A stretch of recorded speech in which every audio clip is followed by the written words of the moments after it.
Hi friends, welcome to roaming idiots. இன்றைக்கி நம்ம வீடியோவில் வந்துட்டு ஸ்வான் லேக்கை பற்றி பார்க்க போகிறோம்.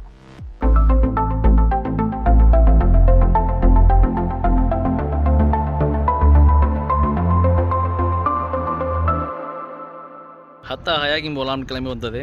பயங்கர டிராஃபிக்காக இருந்தனால பக்கத்துலேயே வேறு ஏதாவது இருக்கான்னு செக் பண்ணதில் ஸ்வான் லேக்னு ஒன்று இருந்துச்சு. அது கரெக்டாக ஹத்தா பஸ் ஸ்டேஷன் ஆப்போசிட்டில் ஆஃப் ரோடு தான், நடந்து போகலாம். ஹத்தா பஸ் ஸ்டேஷன் கிட்டே பார்க்கிங் பண்ணிவிட்டு 250 மீட்டர் தான்.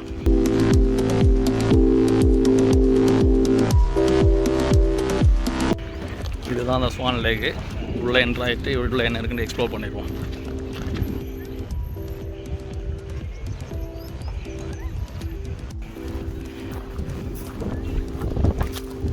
தண்ணி நிறைய ஆயிடுச்சுன்னா அந்த ரோடுக்கு மாதிரி அந்த ரோடு சைடு அப்படியே வளைஞ்சு தண்ணி வாட்டர் ஃபால் அங்கே போட்டிகிட்டு இருக்கோம். அப்புறம் இங்கே வந்துட்டு போட் ரைடு இருக்குது. போட் ரைடு வந்துட்டு 60 திராம்ஸ் 20 நிமிஷத்துக்கு.